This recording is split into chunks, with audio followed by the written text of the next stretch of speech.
everyone, it's Steph, registered dietitian, and I blog at www.foodcoach.me. I'm coming at you today with a new recipe for a protein pancake. I have another protein pancake on the blog. Be sure to check that out. It's a banana protein pancake. This is going to be a chocolate peanut butter protein-based pancake. In our house, waffles are a very popular breakfast item, and it's something that I want to avoid because of the carbohydrate content. So I always get creative and try to craft something that I can have without the guilt. So let's go ahead and jump in and get started with the ingredients. We're going to have 1 scoop of chocolate whey protein powder. I change brands quite often. This is Body Fortress, and it's just 1 scoop. This is 2 tablespoons of powdered peanut butter. PB2 is the brand that I use, and it's available in most places. I'll put a link on it online. I have a 1/4 teaspoon of baking powder to give it more of a pancake texture and make it rise a little bit.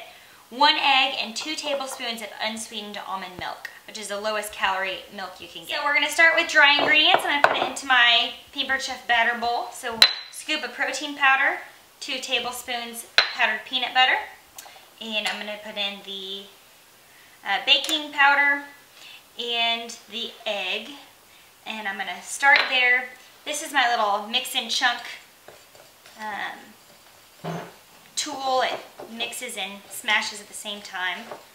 And I'm going to incorporate the egg pretty well, and then I'm going to go ahead and add the milk.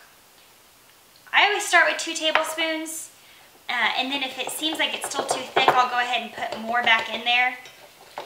But you won't really find out until you mix it really well. So you want to mix before you decide to add more liquid into your batter.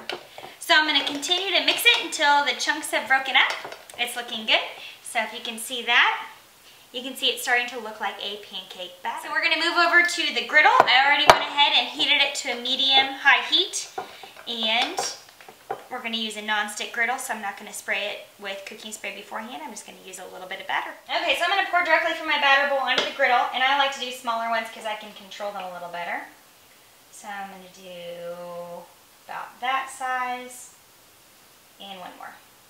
The trick to telling when a pancake is done is you start seeing little bubbles come up on the surface.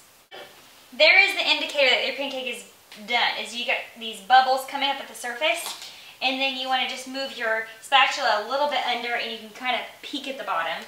This is good, so I'm going to go for it and flip, flip. So you can tell it really starts looking like a chocolate pancake. If you put this in front of someone, they wouldn't know that it was made from protein powder and it had no real sugar or oil or anything like that in it. So that looks about done. Put it on our plate. And because I'm going to avoid syrup, I like to let them cool just a little bit and put a tiny bit of whipped topping on it. And a little bit of whipped topping, just a scoop, is enough to give it something moist on the top, but you're not using a heavy syrup. So that is a chocolate peanut butter protein pancake. Be sure to check out the other protein pancake recipe at www.foodcoach.me and other meals and tips and recipes. Don't forget to like the video, to follow the YouTube channel, and to tell your friends. Thanks everyone, and happy eating.